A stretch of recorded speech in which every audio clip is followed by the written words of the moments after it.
Good morning. We are here launching, this is our actually fifth stop on the Bekindr Global Initiative. And the idea here is quite simple. It's just to inspire people to think more and talk more about kindness. So we've gathered a group of esteemed colleagues today who are all making a big impact in the world. And we wanted to just spend a little time together sharing what we're all doing so we can figure out how to support one another and so we can inspire our listeners to do more of the same.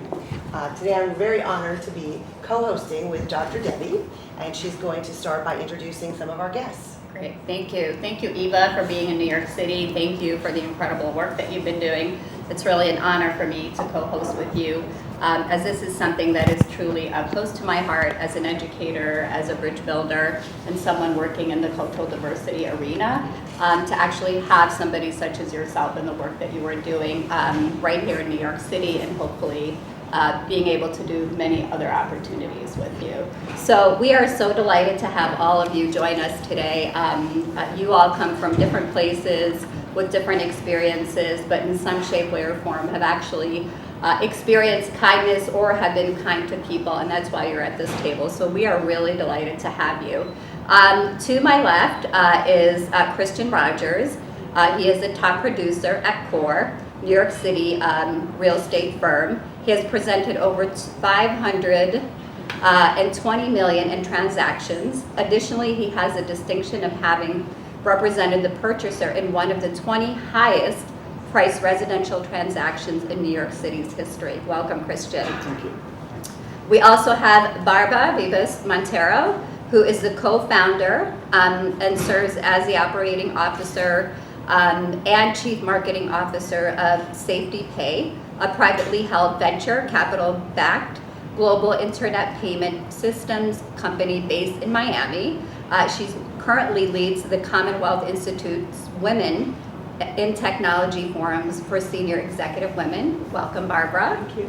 And then we have somebody who's really special, who is very talented and at a young age, who I can't wait to hear her sing perhaps today to us, is Jules Gold. She is a singer, a songwriter who lives and breathes music. She is a high school student, and her accomplishments and performances, TV experience, charitable work, community involvement, and family bonds have already given her a wealth of invaluable life lessons. Welcome, Jules. Thank you. On this side of the table, we have Jonathan Soto. He's the Associate Vice President of Strategic Initiatives, the Union Theology Seminary. That's a mouthful. UTS trains people of all faiths and none who are called to the work of social justice through an education that develops practices of mind and body that foster intellectual and academic excellence, social justice, and compassionate wisdom. And next we have Susie DiRuffalo. She is a global humanitarian sustainability advisor who divides her time between the U.S. and overseas. In her second life, following a traumatic illness, which she may share a little more with us today about, she is the founder of Hands In Fair Trade Marketplace. And next we have Isaac. He is the co-founder and director of marketing at Exec, beginning with an app dedicated to helping millions of people spend better. Exec is building the next generation of personal finance. Isaac is an entrepreneur who has been a philanthropist since age 12. And then I realized we didn't introduce ourselves.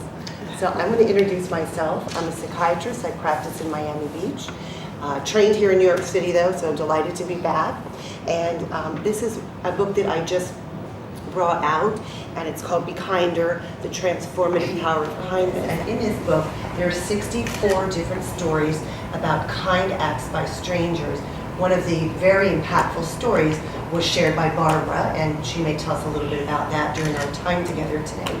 But the book is also filled with information that you might need to know about becoming a philanthropist, about how you can contribute, how religion plays a role in kindness, many of the topics that you have touched on. So this book was written over several years, and then I had the great fortune of being connected through kind strangers to Patrice Samara. I'm from California, Miami Beach, so I thought writing a book was very good, and I was happy and proud of myself. Until you meet the New Yorkers. They say, what do you mean you're writing a book? You have to do a global initiative. this is a global initiative. I said, what are you talking about? So we got to take kindness everywhere because everyone needs kindness, not just people who are going to sit down and read a book. But we are living in a very, very turbulent time right now. My belief is that's because we've changed the number of people we can relate to. And now instead of relating just to the people around us, we can relate to 7 billion people. It's very challenging to know how to care for 7 billion people. So Patricia, we're going to launch this global initiative, and here we are to gather people around and shift the conversation from away from the things we know about in the news and the scary things and how terrible things are to talk about what's real.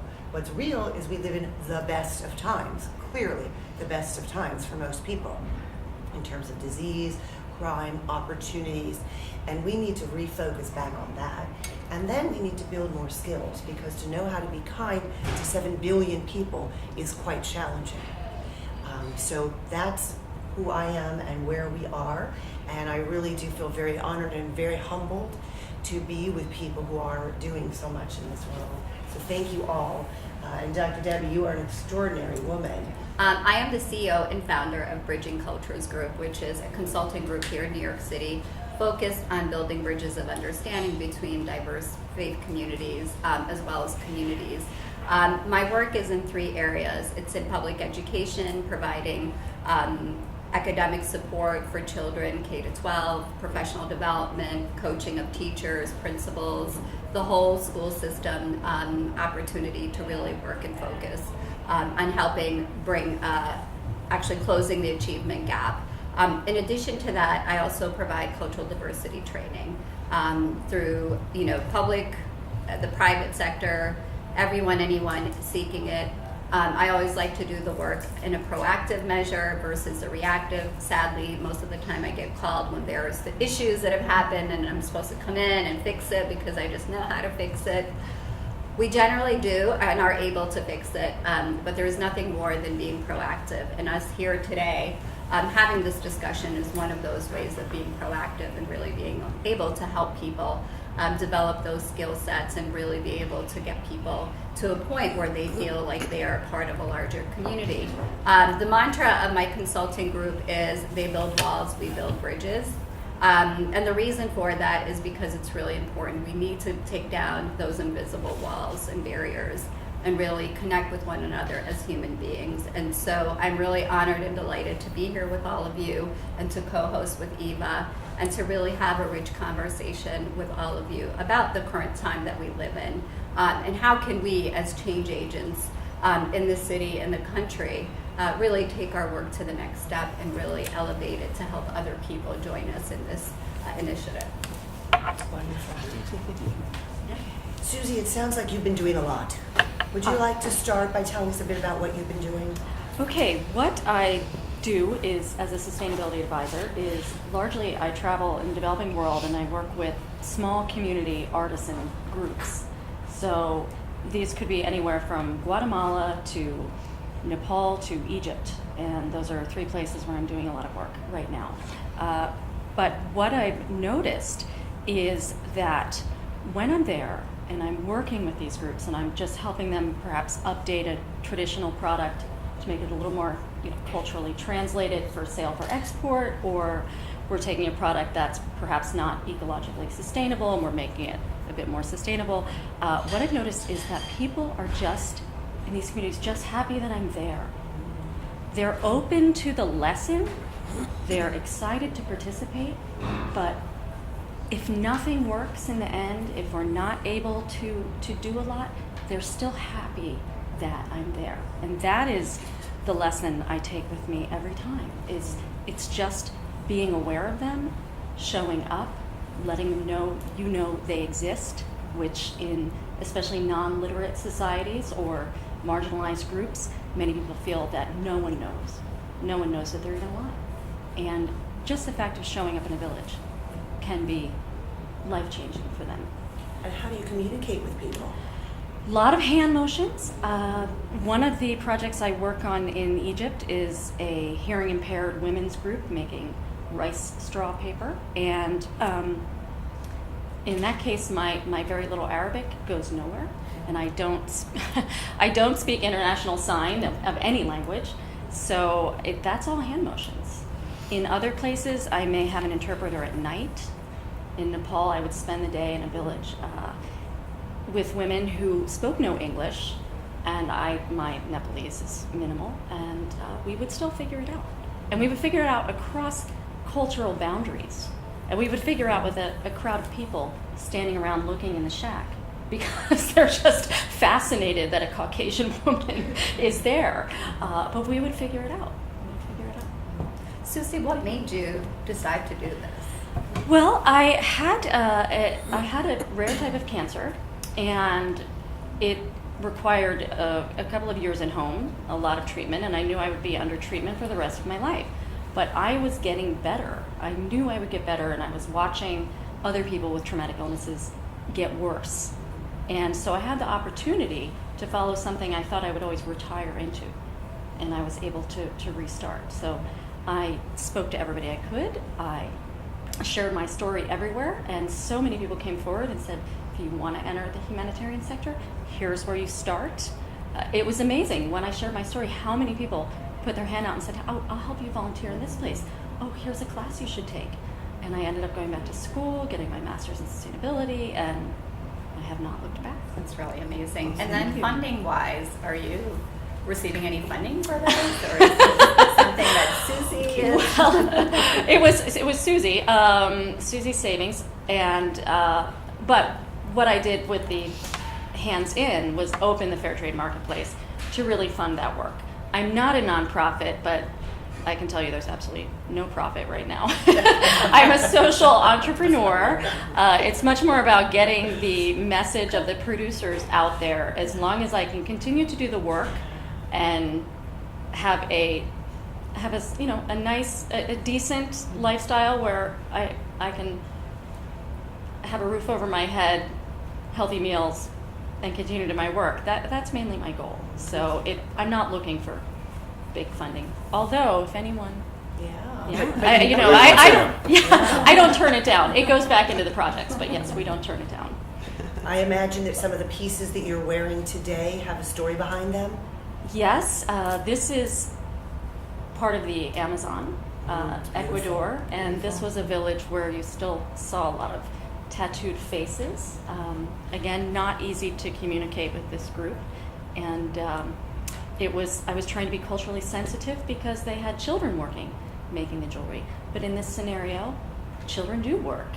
They are still getting an education, and in that case, you want to be kind and mindful of their lifestyle. If these children don't work, there's not food.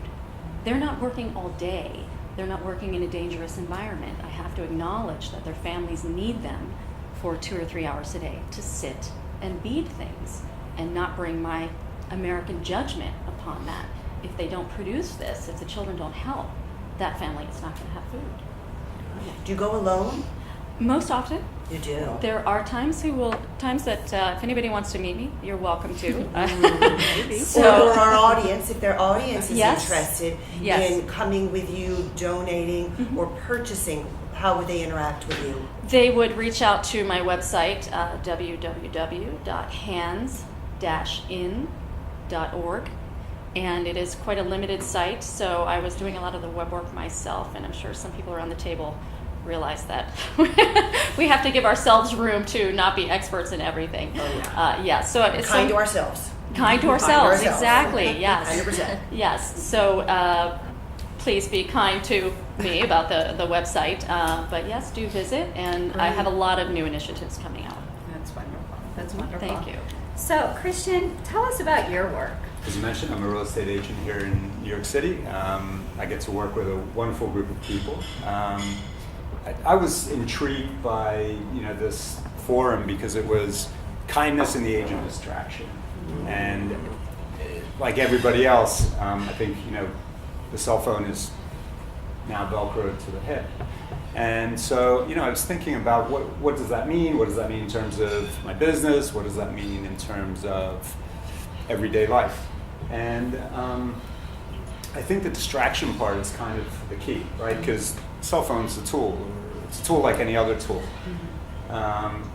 And there's an idea. So there's an idea sometimes in the first week that I started in real estate, which is now 11, 12 years ago, an article came out in the New York Times, and it listed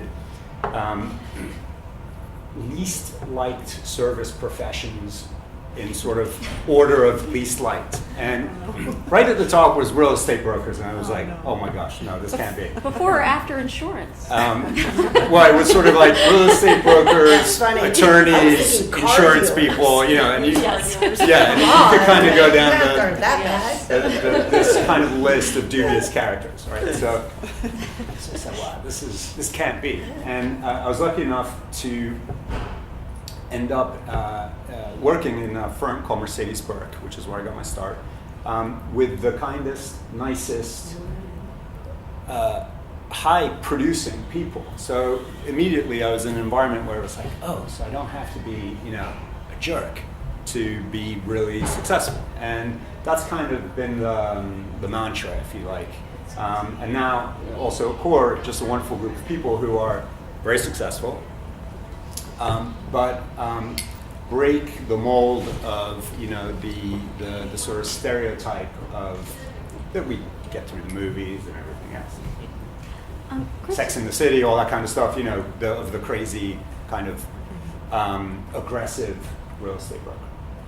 But what I've kind of seen over the years and what caught my attention about this forum was, what does distraction mean, and what does distraction mean for us on a daily basis? And what I've come to experience over the years is that oftentimes we're just simply not there.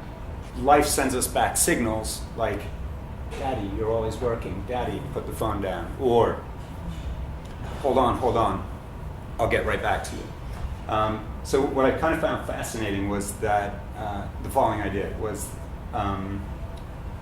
I think people are fundamentally good people. I think people are fundamentally kind. I mean, you know, in the worst of times, people naturally band together and they come to make a difference. I'll definitely speak to that point when you're done. Right. 100%. So this Very idea important. that you know 7,000 people descend on Newfoundland or track for 5 days. So, and I've always believed that, and kind of, I think we mostly operate from that default. But what I've seen in myself is that it's the distraction part. It's actually not knowing so much about how I really function and operate that, you know, creates this kind of this gap right here between my part of natural instinct to be kind and this kind of wall that gets set up out of protection. And most of the time, we don't carry out these acts of kindness purely because we don't know, like, a wall comes up and it's a sort of a self-protecting mechanism. And it's not that there's, at least in my experience or what I've seen about myself, there is a part that maybe tends to judge those two things, but there's another part that's kind of more useful for the whole thing, which is there are two natural parts that coexist within us. And if I can be,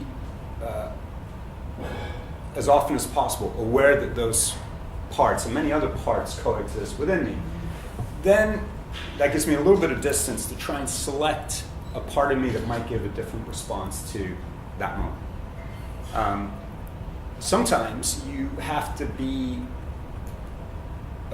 not unkind, but you have to be stern with people, right? So it's what needs to happen right now. Sometimes a hug is not the right thing. Sometimes a little pat on the tush is, you know, like let's go. So I think what the other thing I found interesting about the topic was the possibility to sort of take the morality of the thing off the table and say, okay, and in this current time, I think there is this sense of difficulty, of challenge, of uncertainty, certainly in our markets. You know, in real estate, where, you know, uncertainty is someone said, uncertainty is going to be my epitaph, you know, like one of my colleagues, right? It's going to, you know, so in this age, what possibilities do we have? What possible solution or antidote do we have?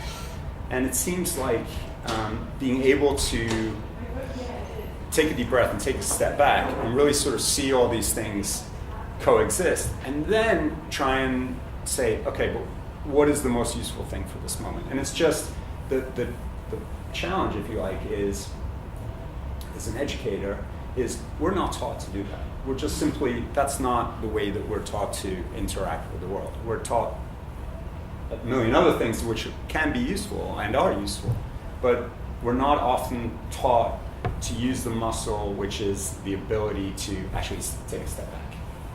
And so in the age of distraction, where everything is calling our attention constantly, emails, Facebook, et cetera, and they're all wonderful tools. I mean, there's no, again, I think it's important to take the moral aspect of good and bad off the table and say, okay, with the right amount of distance, all of these tools are wonderful things. Sure.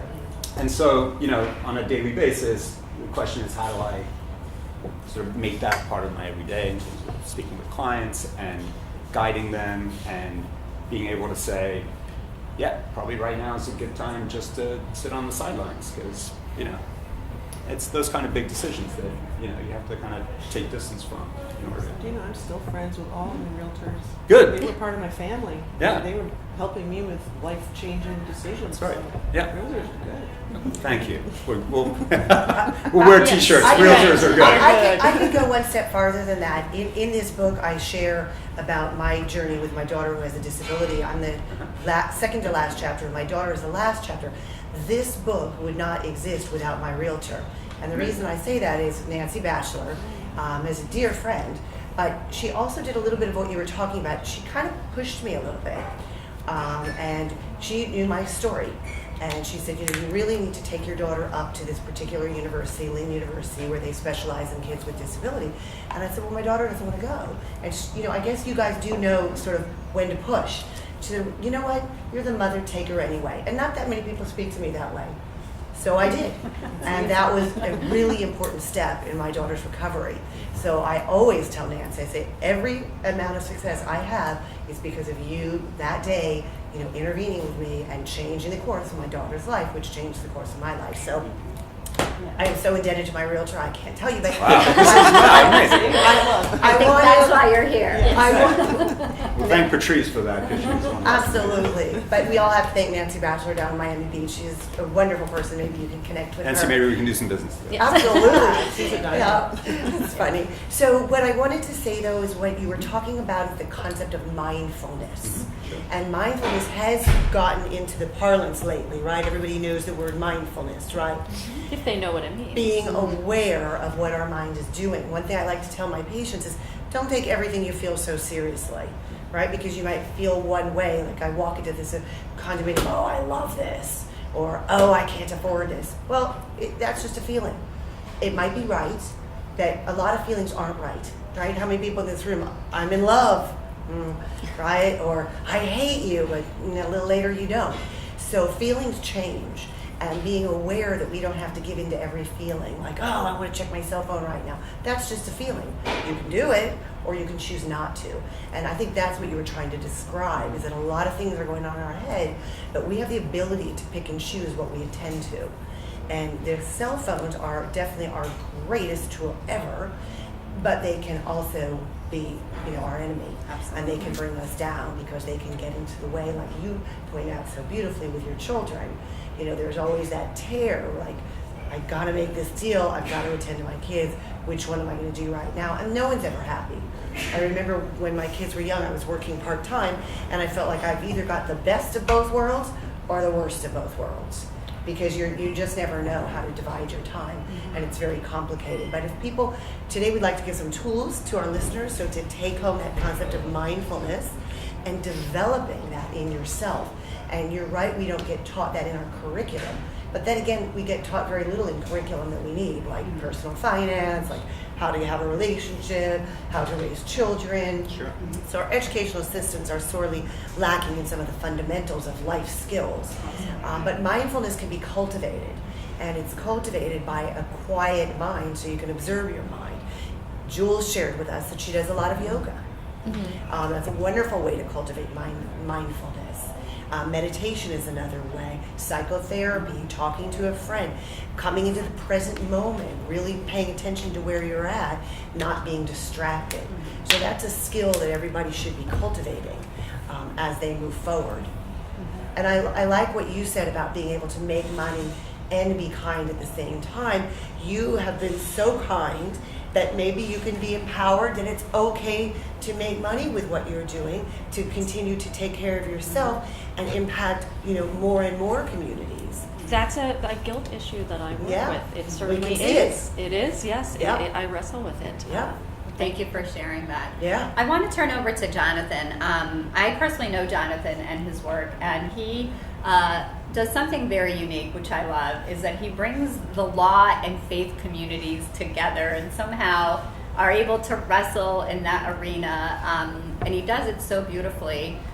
From his past work working for the mayor's office, was the former executive director and founder of the Community and Faith Partnership Center that was the first of its kind in New York City.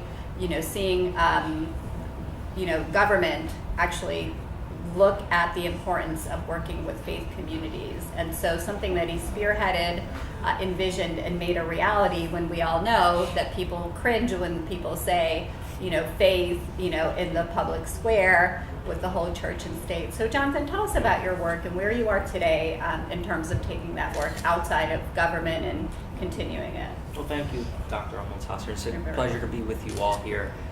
I think on top of the list of the most disliked individuals, lawyers and politicians are probably up there. I think we went real estate brokers, lawyers, or lawyers, real estate. So we work together. It is all good. But I think human beings tend to compartmentalize themselves from who they are and what they do. And I try to take a more Eastern way of thinking, trying to think of the both and dynamic as opposed to the either or. So who we are as human beings. Now I'm the Associate Vice President at Union Theological Seminary, one of the leading global institutions as it relates to religious thought. I look at Scripture. I think it's Ecclesiastes 3:11 that says, "The Creator has made everything beautiful in its time and has set eternity upon the hearts of all people, but people do not know the work of the Creator from beginning to end." And what ends up happening is that we have the imprint, and you could call it divinity, spirituality, even consciousness, on ourselves. And that is a faculty that every single human being has that is unique to this point in our kind of evolutionary span of being. I mean, when we think of it at that scale, every single human being has an immense value that we cannot calculate. Now, we enter into this world where I think it's very insightful you mentioned that the main distinction between life a couple of decades ago versus now is that we must now relate to the entire world. We cannot shut off our minds, or it's very difficult to compartmentalize the human kind of, I would say, element or the divine element in another human being that may be suffering, let's say, in Rohingya, or may be suffering in the south side of Chicago. And what we do is we then say, we know that everyone's divine, we know everyone has imprint of divinity inside themselves, but we just have to start creating categories. And we tend to create categories based on people that are most similar to us. And then we exclude those that are most dissimilar. And this is a very natural human instinct, but I think it plays across every single institution. So I look at the institution of government. Obviously, the elected official is going to be kinder to those that are more important to their self-preservation, which they measure through votes. In academia, it's very similar. The person that gets published most then brings more revenue to the institution, and it goes on and on through every single sphere and every single hierarchical system in our society. So what do we have to do then? We have to, I say, fuse who we are with what we do. Dichotomizing both of them creates this difficult situation where we tend to isolate those people that make more difference to us when it's most inconvenient to us. And what is kindness then? Kindness is overcoming, I say, that alienation of distraction and being able to kind of fuse that into the work in government or academia has been an exciting challenge. And I am very interested in seeing how this challenge plays out. But I would say that'd be the main thing. Who we are versus what we do is a false dichotomy. We need to fuse both and understand that every single human being is worthy of kindness by virtue of being a human. Amen. Absolutely. Humanity. But then we also, I think, as you said, we have to be kind with ourselves and understand that we are all just one person, and to care for so many is so difficult. I was saying that in the last couple weeks, the number of distressing phone calls I've gotten, not about, mass events, but, this person fell and broke this person fell and broke that one's in the hospital, this one's in the hospital. How do you care for all these people? And at what point do you say, I'm on overload, like you were saying, I just can't process all of this. And then the problem becomes you feel unkind because there's all these people out there that need your help, but you can only get spread so thin. And that's why I think we're living in sort of the best of times and the worst of times. And I feel like it's the worst of times because we feel so badly because there's so many things that we can't fix. And then we do what you said, which is we just sort of numb out. And then maybe we hyper-focus on our world. And it's very complicated to find solutions. And I think one of the points of today's meeting was none of us have an answer. But each of us in this room has a very different perspective. So it sounds like you have found your way to find meaning in the world and to feel like you're doing enough good. But then you still have to work out your issues so that you can get money and do more. So it's complicated. We're all in the process of trying to be better and make the world better, but nobody's arrived. And I think that's very important to make that distinction, that as good as we try to be, there's going to be so many shortcomings because the world's changing so much now. One of the things that I wanted to bring to Jonathan's attention, and also I think it's really critical to the point that you're making, Eva, is the fact that Jonathan has worked with so many people in the interfaith community, clergy that are actually providing those kinds of support systems. Can you talk a little bit about that in terms of the coalition building that you've experienced, you've actually organized, that are really creating these robust communities and the support systems that they need? Well, from a policy perspective, I look at the city and say there's 10,000 houses of worship that get together at a minimum 52 times a week and are disposed to service, right? So I view all these different elements as nodes, and it is my job as government to interconnect those nodes. So it becomes, I would say, a network of service that is activated at a minimum of 52 times a year. And understanding that these centers throughout the city, and it becomes difficult because we have to talk about separation of church and state. We have to talk about there's a spectrum of faith engagement, whether it's from the conservative side or from the liberal side, and that there may be some, I would say, intra-conflicts that may not be appropriate for us to address, and the idea of cultural sensitivity comes in. But being able to meet people where they are, not commodifying their engagement or tokenizing it, but being present in the experience. And I like the idea of being and practicing mindfulness in situation and in contexts that are alien to oneself, because you absorb the alien environment but then can recontextualize it, reimagine it, and fuse it with your own. And I think that sharing, that interconnectedness that houses of worship teach, and try to put forward is something that we could use as a vehicle for exercising kindness.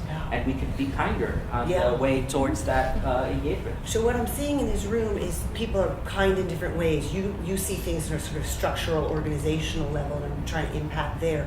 You're in the arts field, impacting there. You're helping people create better home life. We've got a couple people we haven't heard from that we need to hear from. Jules, tell us how you have incorporated kindness in your journey so far. Yeah, absolutely. So I try to incorporate kindness into my music. Although I haven't yet been able to share all of that, I've started doing a lot of that just in the sense of talking about my struggles or struggles that I've seen friends and anyone else that I may have a relationship with. And I've been working for a few years now with the Ronald McDonald House, and I sing for them, and then I put out a little house and I take money for them, and I give the money directly to the families there so that they can afford to stay in the house because the medical bills are insanely expensive. And that's something that has been so rewarding to me. And I've gathered lots of different friends and tried to really just help that organization.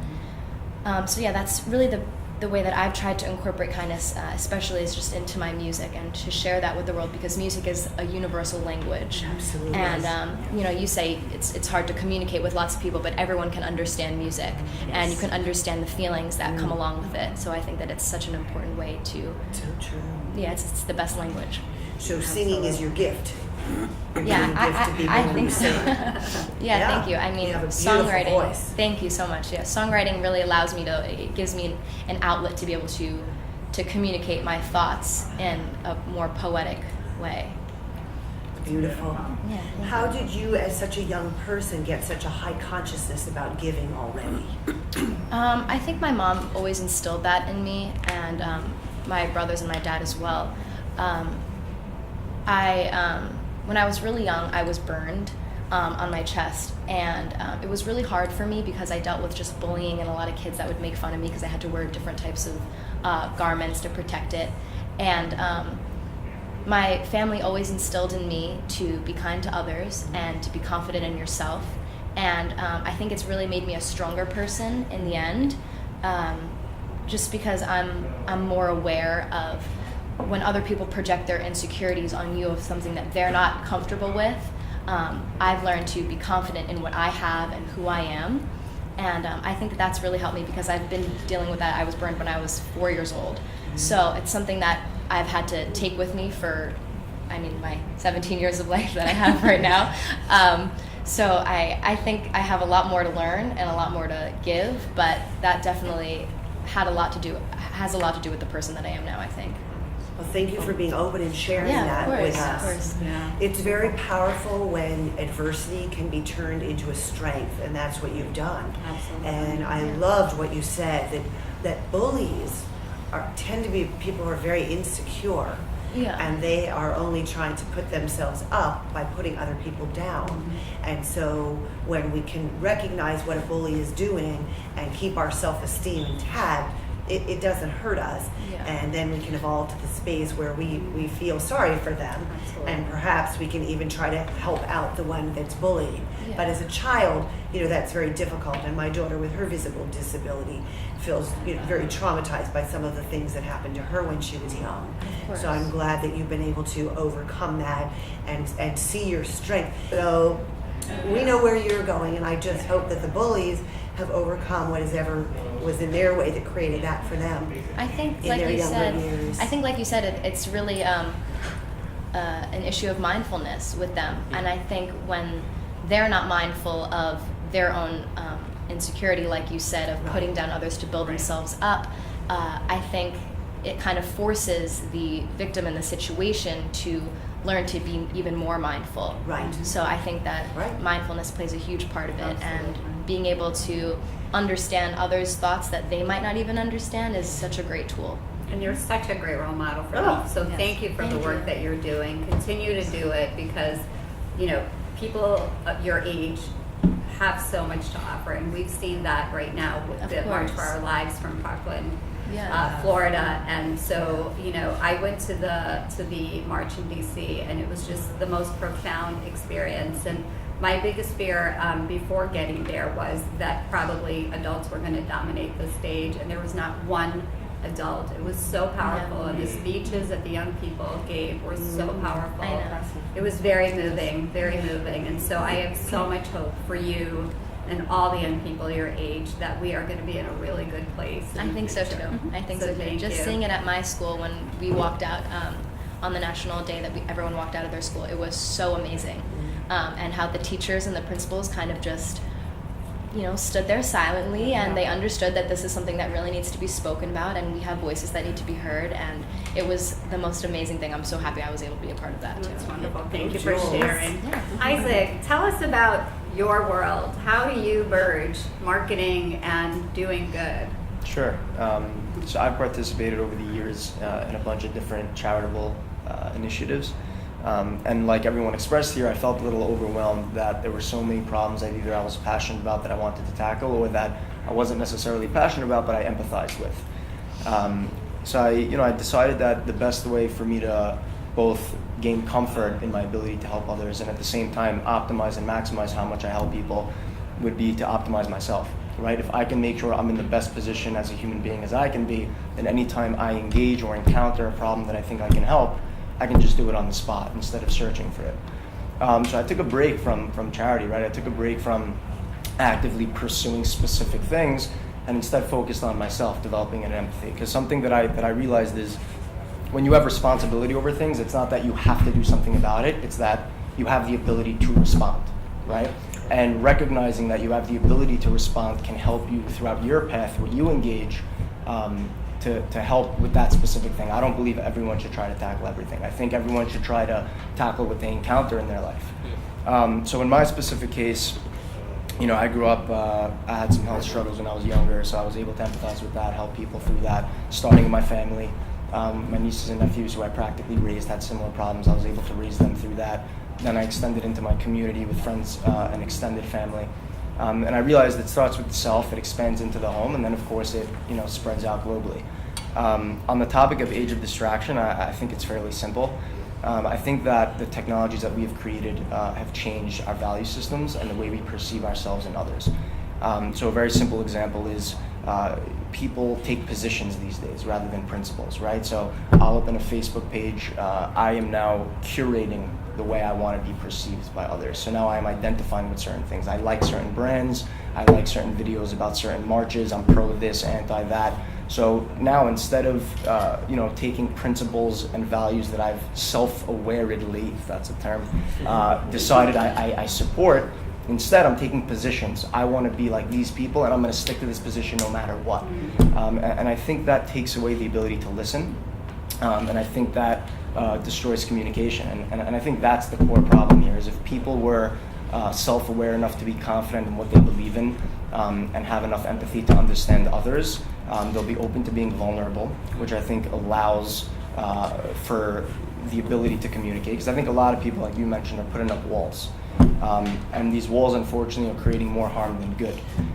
So I think the ability to be vulnerable, I think the ability to communicate that starts with self-awareness, then self-love, and then self-confidence, because then that'll allow you to take the next step, look the person across the table from you in the eye, tell them how you feel, understand how they feel, and get to a healthy medium that's good for all of humanity rather than just a group of people. Yeah, we're in a point in today's time that people are so afraid to put themselves in a vulnerable place that we've actually lost that opportunity to really connect interpersonally and build that empathy.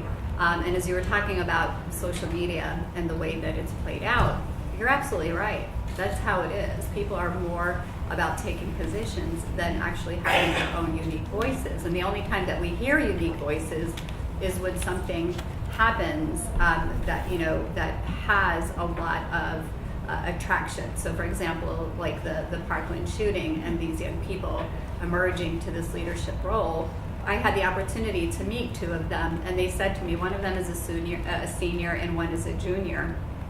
And the senior said, I never thought I'd be doing this.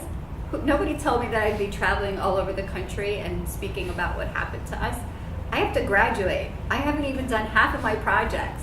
I'm so backed up in homework. And I said to myself, oh my God, but you're absolutely right, that we really need to step back, something that you said, Christian, and be able to self-assess and identify. Now, he said, I have these priorities, but I also have to do this. So how do we make those decisions, right? Of when do you take care of yourself, and then when do you take care of others? So it's a really, really good point that you made, and thank you. But you answered that question very, very beautifully and very maturely. Yeah. And I see, why you're a good leader. Because what comes through with you is clarity of thought, great communication, but mostly I'd say integrity. I appreciate that. And you're somebody who's in a field where maybe we don't always associate it with integrity.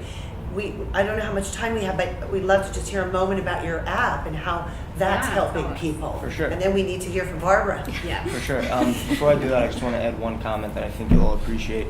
I think part of the solution is literally just optimizing the self so you can conduct conversation. Because something that was interesting was I was walking in Midtown a couple weeks ago, and a poor fellow was asking everyone for money. And he came up to me and I said, I'm like, hey, what's up, man? Good morning. How are you? He's like, I'm good, you know, can you spare any change? I was like, yeah, let me check for a second. And like every millennial, I actually did not have cash on me. I literally just had my credit cards. I'm like, oh, dude, I'm so sorry, man. Like, I'd love to, can I buy you a sandwich with a card? Like, and he was like, nah, it's okay, man. He was like, do you know you're the only person that stopped today? Wow. He was like, to talk to me. That's so important, the Yeah. acknowledgement, especially to homeless people. Yeah. I believe, you know, because they So, could walk you know, by. I was just gonna say, so I realized just saying good morning to the man Yeah. is worth more than $1. Thank you. And I think that requires a certain confidence in the self. So, Thank you as a New Yorker for you. saying that because they could walk by. Yeah. And then regarding the app, I'll talk quickly about that. Is we're essentially creating an app to help people spend better, but not just a platform that helps you budget your money or store away savings. Right? It's personalized to the person. We believe everyone wants to live a certain lifestyle. I want to eat in certain places, hang out with certain people. So what we do is we help you budget based on your specific interests, and then we'll show you places in your area, in your location, in your budget, within your social networks that we think you'll like.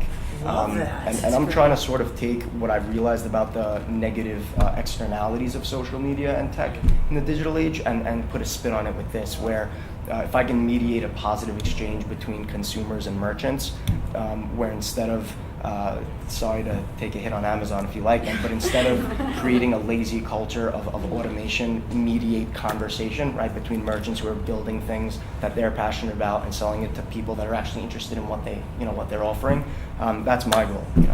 Will your app actually provide the opportunity for also savings for charitable Yes, organizations? So one day, Fair God trade willing. gifts. Yeah, Yes. one day. How Yeah. do you budget that? Yeah. That'd be great. Barbara, can you share with the group some of your thoughts about kindness in this age of distraction?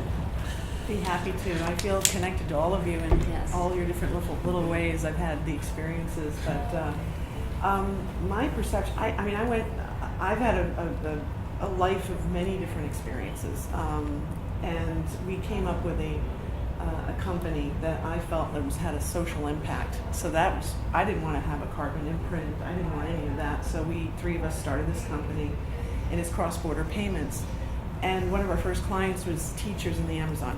Yeah, oh really? Yeah, Really? to get them paid. Yeah, so I mean that drove me because I've been the consummate volunteer, throughout my life. Well, I noticed you were doing something with farmers.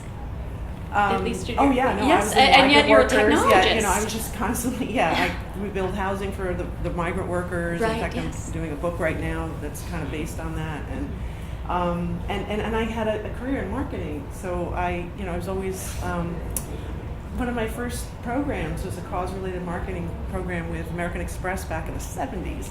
You're right, and that's how Patrice and I connected because we did the Miami Nice, which was to make cab drivers nice to people and not ruin tourism. And then I went to the city of Miami Beach and started a Smile program to help the cops not be such jerks. I was always involved in it, so that's why this connection with Eva has been amazing, and Patrice.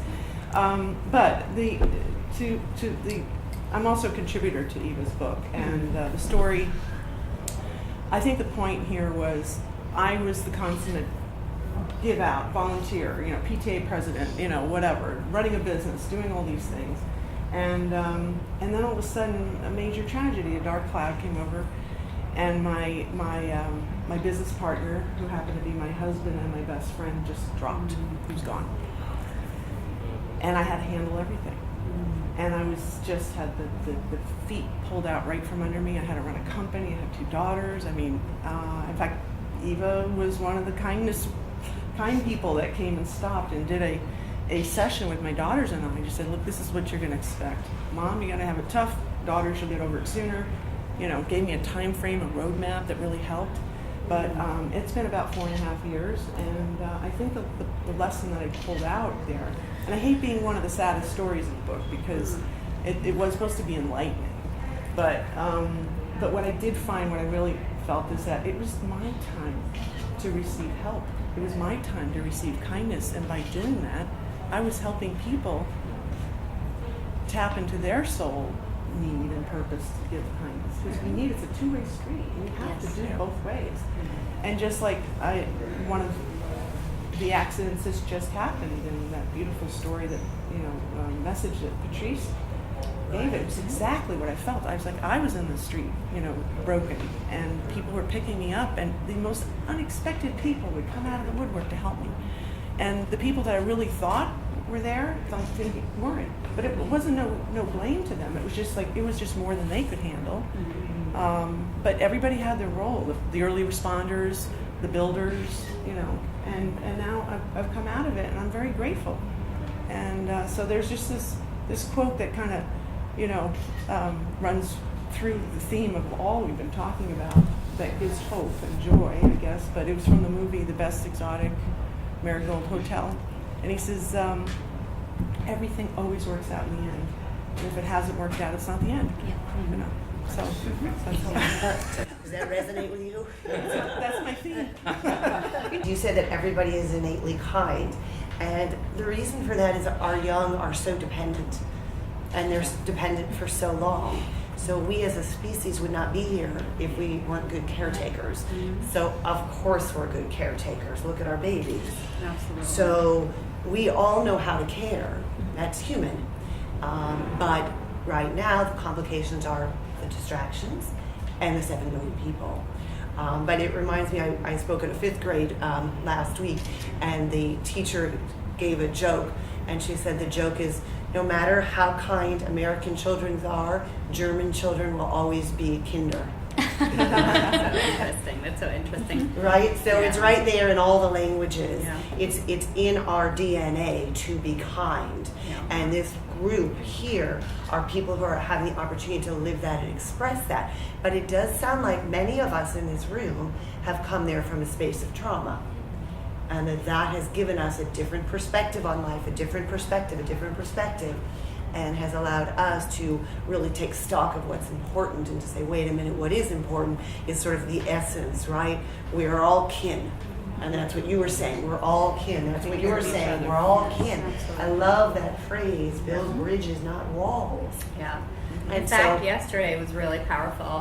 Having the opportunity to be at the panel discussion with you, and during the Q&A, I had actually raised my hand and I shared with people that yesterday there was this global effort called Punish a Muslim that started actually in England. Someone created this anonymous letter that was sent to thousands of British residents all over the country. No one knows who did this yet. They're still searching. But because of the day and time that we live in, it went viral on social media. And so Muslims across the United States and Europe were feeling very nervous about the day. And so over the course of the past week, all of my interfaith partners, colleagues, educators just kept calling or texting, how are you doing? Is there anything going on in your community? Should we be concerned? What can we do? How can we help? And so on the 2nd, there was a press conference by the borough president of Brooklyn. And there, one of our interfaith partners declared it as We Are All Muslim Day, where she and members of her congregation, a rabbi, actually started giving out kufis and scarves for people to stand in solidarity with Muslims. So yesterday, at the panel, I shared about this and how actually Hassan Minhaj called it Love a Muslim Day on The Daily Show because he was so outraged by this. And at the end of the panel discussion, when people were leaving, I had like about 15 people who came up to me and said, "Can I give you a hug?" I know. It was just Afterwards. complete strangers. I hugged her yesterday. And the reason I share this story is because we're all human beings, and at the end of the day, we can actually relate to one another. And people were so outraged. They don't know me. This is the first time that they met me. This is the first time that they heard me speak. But they felt that sense of connection that we all share, which is, our humanness. And for them to come and do that was just really profound. And I want to end by saying that what makes May I that say unique, one word? Sure, absolutely. What makes that unique is that we can all interrelate with one another regardless of what is out there. But what I'd like to say, because I am a psychiatrist, which means I made it through medical school, is that when you hug, you release oxytocin. And oxytocin is that love or cuddle hormone. And I bring it up because we've been talking today about being kind, but we haven't talked about that flip side of kindness, which is that kindness is good for each of us. And the mechanism for that is that oxytocin. So those 15 women that hugged you, exactly like Barbara said, everybody benefited. You benefited as a recipient of kindness, but they benefited as the giver of kindness. And that's really the take-home message, is that as humans, we are all kin, and therefore it's in our innate biology to be kind, but also to receive benefits when we're kind. So I feel so blessed that everybody was here today. I've benefited enormously, and I hope that we have impacted others to join us on this conversation about how we can all get back to our roots of being kin and be kinder to one another. So thank you from the bottom of my heart to each and every one of you. The panelists was extraordinary. Yes, Thanks and for we having wish us. we had more Yes, time thank you. to actually have a dialogue back and forth, but maybe we could do a part 2. So thank you all.